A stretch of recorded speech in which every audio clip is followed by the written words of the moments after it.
Aslam friends, welcome to my YouTube channel. चलिए आइए अब हम नावल का पार्ट नंबर 18 स्टार्ट करते हैं। वीडियो अच्छी लगी है तो लाइक और शेयर जरूर कर दीजिएगा। अन्ना की आंख खुली तो वो खाली दामन बेड ग्राउंड से टेक लगाए बैठी हुई थी। उसे याद आ रहा था कि वो दुल्हन के हमराही सुकून से सो गई थी। घड़ी की तरफ नंगा गई तो रात के 12 बज रहे थे। शदीद भूख के एहसास से वो उठ बैठी थी। दुल्हन न जाने कहाँ चला गया था, जबकि बेड ग्राउंड से टेक लगाए बैठे रहने की वजह से पट्टे अकड़ने लगे थे। वो कमर सीधी करने को सीधा लेटने छत को घूरने लगी थी। दुल्हन की खामोशी, उसकी गोद में रखा सर और फिर अब जागते ही उसका गायब हो जाना अन्ना को उदास कर रहा था। काफी देर बेचैन करवटें बदलते जब किसी पल सुकून आया तो उसकी तलाश में बाहर की तरफ बढ़ी थी। हर तरफ हो का आलम था। तमाम मेहमानों के जाने के बाद आज सबको मुकम्मल रेस्ट का मौका मिला था। कुछ सोचते वो बाहर की तरफ बढ़ी थी। अगर कोई मुलाजिम होगा तो उससे दुल्हन का पूछ लेगी, जब अचानक ही अपनी पूछ पर हवेली के तमाम दर खुलते हुए महसूस हुए थे। दारा जान की निगाह पर पड़ी तो चंद सेकंड पाँव जमीन बन जमे थे। फिर उसे इग्नोर करते हुए जल्दी से हवेली से कुछ दूर बने सर्वर क्वार्टर की तरफ बढ़े। वो ना आगे बढ़ पा रही थी, ना ही पीछे, जब सामने के मर्दन ने उसके दिमाग की चोली हिला दी थी।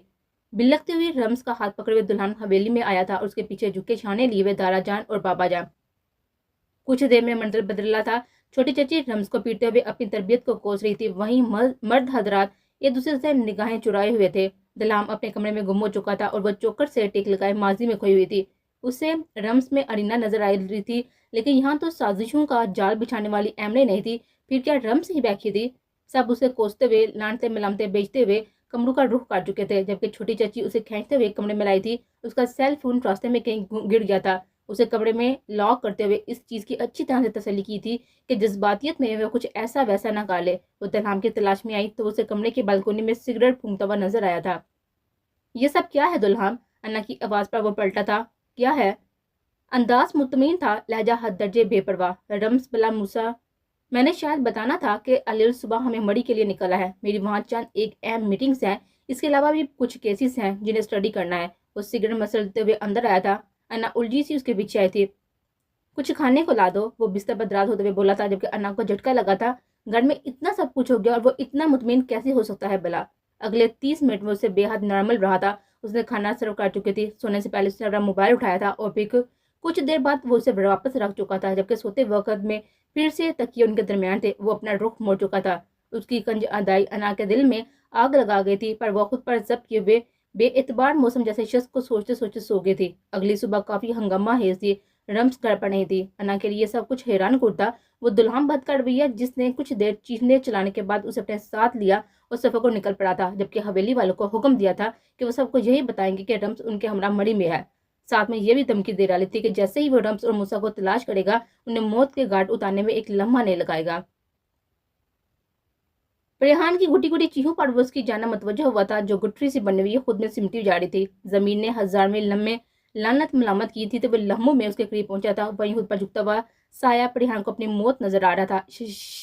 परिहान देखो, ये मैं हूँ दुरेद, उसे अपने हसार में झगड़ते हुए बोला था। और वो जो अपनी सुध बुद्ध खोने लगी थी, जान बख्शती आवाज को सुनते हुए फौरन से उसकी पनाहों में कैद होने लगी थी। तो तुम मुझे छोड़ गए, कहाँ चले गए थे दुरेद? वो लोसीफा मोम, कुछ नहीं है परिहान, देखो मैं हूं ना यहाँ। मेरे होते हुए किसी की भला कहाँ जरूरत है वह तुम्हें यहाँ से लेकर जा सके?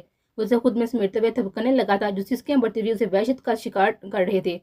तुम थक गए हो ना मुझसे दुरे? तूने मुझे छोड़ दिया था ना? मैं साय, ये कहाँ मुमकिन है कि कोई सांस लेने से थक जाए, जिंदगी से थक जाए, जब इतना हसीन महबूब हर लम्हे आपके साथ हो? उसकी पेशानी चूमते हुए बोला था। तुम मुझसे नाराज हो? अगर शोहर को उसके जायज हक से महरूम रखोगी तो क्या नाराज होना नहीं होना चाहिए मुझे? उसे प्यार बड़ी गुणी से नवाजते हुए बोला था। जब उसकी बात की गहराई को समझते उसका चेहरा ब्लश करने लगा था। यही चीज मुझे तुमसे दूर रहने पर मजबूर करती है। पास रहते कोई हताश सरजद होगी तो तुम्हारी नाराजगी मैं इफोर्ड नहीं कर सकता, इसलिए मेरे नाराज रहने में ही बुलाई है। वो मुंह फैलाते हुए खड़ा होने लगा था, जब बेहतियात ही उसका बाजू थाम गए थे। मत जाओ, मुझे डर लगेगा। परिहान का मासूमाना अंदाज तुरेद को मुकम्मल जेर कर रहा था। मैं बहुत पास रहना चाहता हूँ परिहान, तुम्हारी सारी फिक्रें समेट लेना चाहता हूँ। एक बार भरोसा कर तो देखो।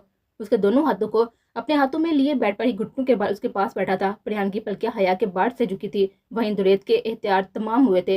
वो उससे जरा सा धकेलते हुए तकिए पर गिराते हुए उस पर झुका था। परिहान का दिल अपनी धड़कनों के शुरू में उलझा तो आंखें दुरेद के बदले अंदाज देते हुए बंद हुई थी। आंखें खोल परिहान, प्लीज एक बार इस सच का सामना करो जो तुम्हारे साथ है, तुम्हारे पास है। उसके कानों की लोगों उंगलियों की पोर से छूते हुए दुरेद ने पुरजोर अंदाज में कहा था।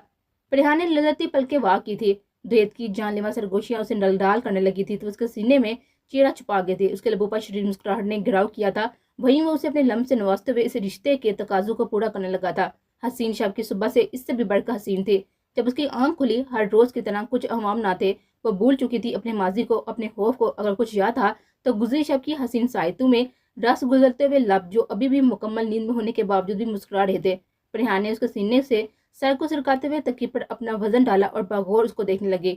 नक सर से तराशी गई बैर और बिखरे बालों से ढकी हुई सफेद चमकती हुई पेशानी रोशन आंखें बंद होने के बावजूद भी जिंदगी का यकीन दिलाने को काफी थी।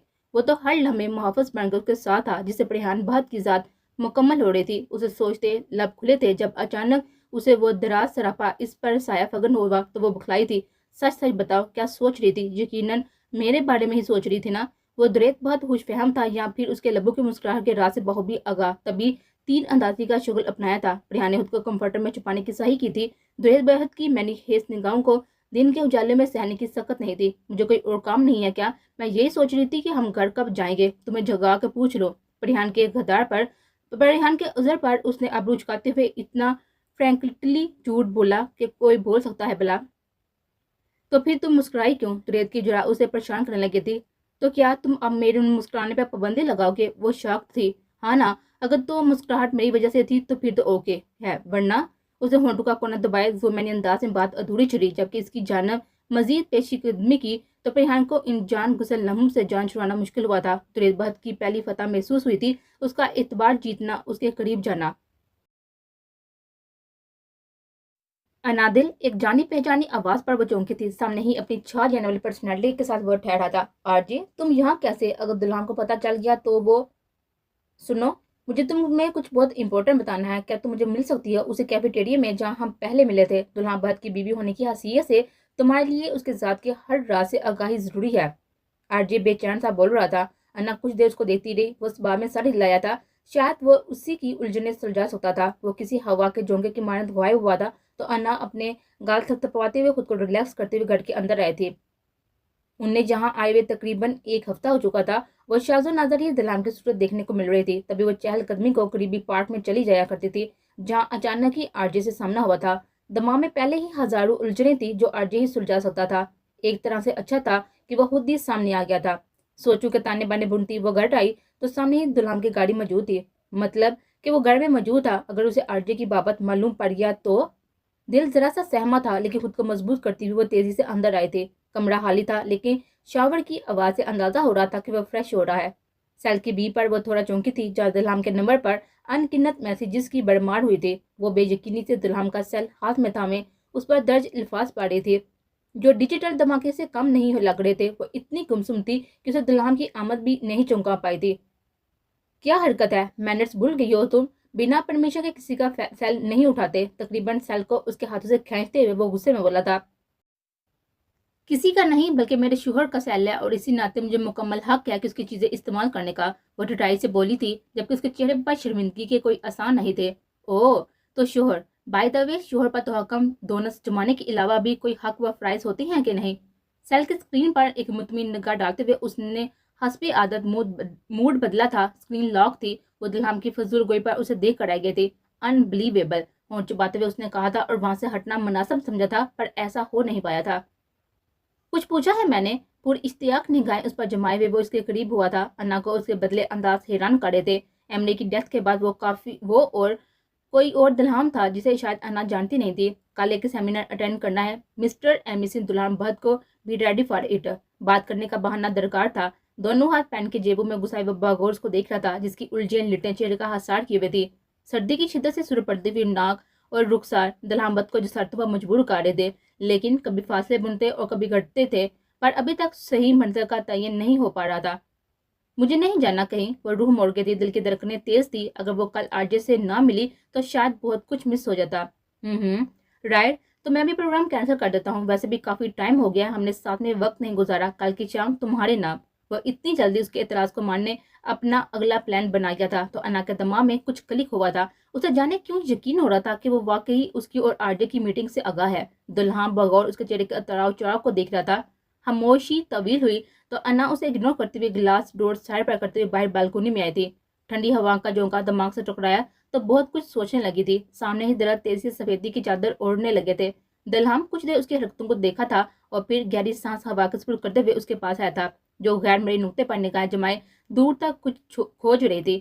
دلہام بات نے اپنے کشادہ بازو وار کیا اور اس کے پوچھ سے اپنے ہتھیلی میں لیا تو وہ گڑبڑائی، جبکہ اس نے انا کے کاندھے پر ٹھوڑی ٹکائے ہوئے اس کا مشغلہ اپنایا تھا۔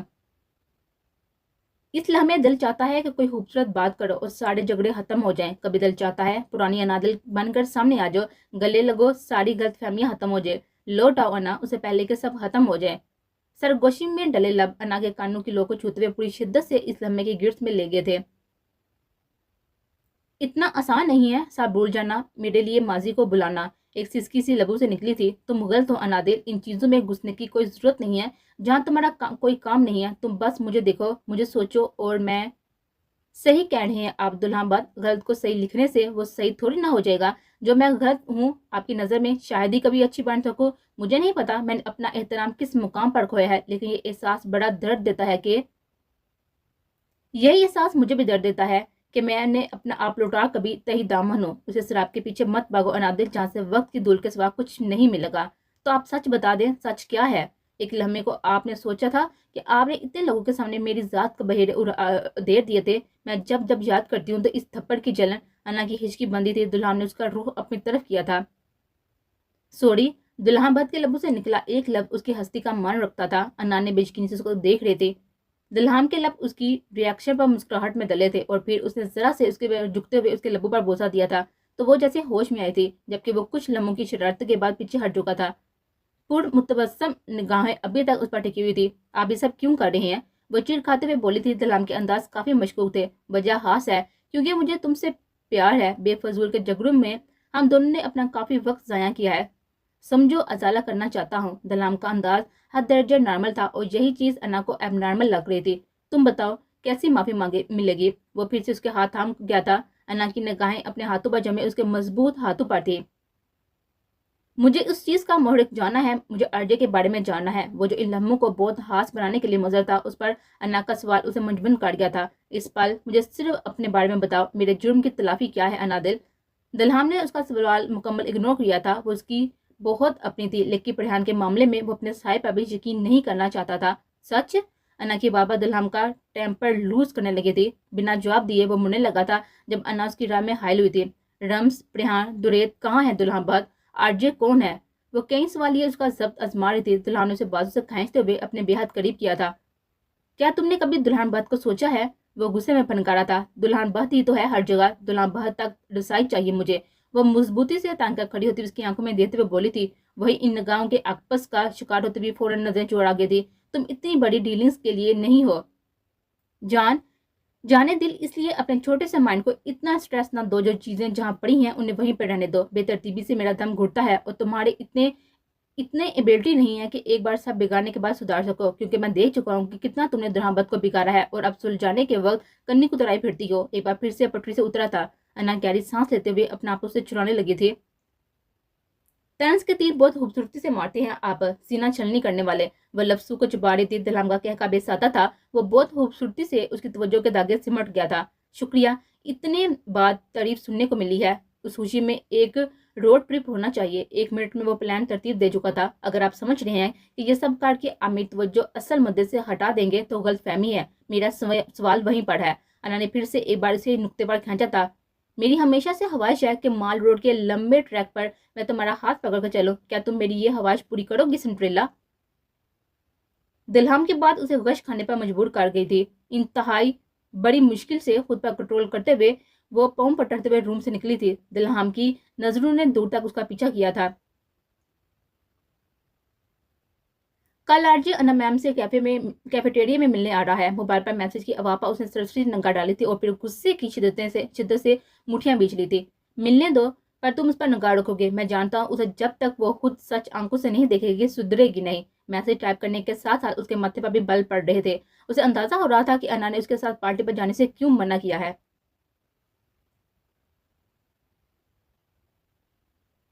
رمز کی آنکھ کھلی تو کتنی دیر وہ چھت کو گھرتے ہوئے سوچنے کی کوشش کر رہی تھی کہ وہ کہاں پر تھی، کیونکہ لکڑی کی چھت اس کے لیے انجان تھی۔ بستر کے ساتھی سے بھی اندازہ ہو رہا تھا کہ یہ اس کا بیڈ روم نہیں ہے۔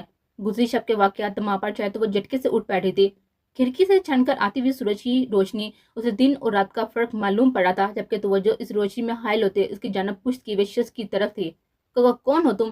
میں یہاں پہ کیسی ہوں؟ وہ بستر سے تقریباً کودنے کے انداز میں اٹھے تیزی سے اس کی طرف بڑھی تھی جب وہ اس کی آواز پر مڑا تھا۔ رمز کے قدم زمین پر جمے تھے۔ رات نیم اندھیرے میں کمرے میں بند وہ سسک رہی تھی جب کوئی اندر آیا تھا، اور وہ اندازہ نہیں کر پائی تھی کہ آنے والا کون ہے، پر اب وہ حیولہ سا واضح ہوا تھا۔ بھائی آپ؟ دل انجانے اندیشوں میں دھڑکا تھا جب دلہام بت نے آگے بڑھتے ہوئے اسے شانوں سے تھاما تھا اور پھر اس کا روح واپس سے بیٹھ کے جنم کیا۔ اگلا لمحہ چھت اس پہ اپنے سر پر گرتی ہوئی محسوس ہو رہی تھی، جہاں دیوار پر کچھ چاہت بڑے لمحے رکھ تھے۔ دلہام کے ہاتھ سے اسے اپنے کندھوں میں دھنستے ہوئے محسوس ہوئے تھے۔ کوئی اتنا خودگرض کیسے ہو سکتا ہے رمز بت؟ کانچ کے ٹکڑوں سے زخمی آواز درد سے پر تھی۔ بھائی وہ میں ایک محرم رشتہ تھا موسیٰ اور تمہارے درمیان، تم نے اسے بھی اپنی گیم کا حصہ بنا لیا، کیسے؟ کیا اس رمز کو میں جانتا ہوں جو میرے دشمن کے ساتھ مل کر میرے اپنوں کا سکون برباد کر رہی ہے، جو رشتوں کے ساتھ کھیل رہی ہے؟ کیوں رمز، کیا ہماری محبتیں کافی نہیں ہیں کہ تم ایک انجان شخص پر بھروسہ کر بیٹھی؟ موسیٰ کی آڑ میں آرجے رمز؟ دلہام کا سانس اکھڑ رہا تھا، اسے اپنا دم گھٹتا پر محسوس ہو رہا تھا۔ ان حقیقتوں کی آگاہی سے اسے کتنی غلط فیصلے نہیں کروائے تھے، لیکن ایک اپنے کی خاطر وہ اپنے بہت سے اپنوں کو تکلیف دے سکتا تھا۔ پریان تو تمہاری دوست ہے نا، بہن ہے، اور بابی تم اس کے ساتھ؟ دلہام نے آنکھیں میچی تھی، وہ ڈال سی اس کی گرفت سے نکلتے ہوئے زمین پر ڈیر ہوئی تھی۔ دلہام نے اس پر ایک حقارت بڑی نگاہ ڈالی تھی اور تیزی سے وہاں سے نکلا تھا۔ لکن چھپی کا مزید کھیل وہ جاری نہیں رکھ سکتا تھا، اس میں اتنا حوصلہ نہیں بچا تھا۔ جب کھٹنے کی آواز پر نڈال سے بیٹھے رمز نے سر اوپر کو اٹھایا تھا، سپاٹ چیرا لیا، موسیٰ اس کے سامنے تھا۔ وہ چیل کی طرح اس پر جپٹی تھی۔ تم نے کیا ہے نا یہ سب؟ تم نے بائی کو؟ میں نے محبت کی تھی رمز بی بی، اور جن سے محبت کی جاتی ہے ان کا ہر طرح اچھا سوچا جاتا ہے۔ اس کی بات کو درمیان میں کاٹتے ہوئے اس نے کھانے کی ٹرالی اس کے سامنے رکھی تھی۔ کھانا کھا لے، آپ کی بے ہوشی کا دورانیہ خطرناک حد تک طویل رہا ہے۔ وہ نظریں جو محبت لوٹانے لگی تھی ایک بار پھر سے جھکی ہوئی تھی، جیسے ساری گناہ اس سے سرزد ہوئے تھے۔ رمز یکتا اس کو دیکھ رہی تھی، اس کا دماغ تیزی سے کام کر رہا تھا۔ کل شب جو کچھ ہوا تھا پلان کے تحت ہی ہوا تھا، اسے حویلی سے غائب کیا گیا تھا، کس لیے؟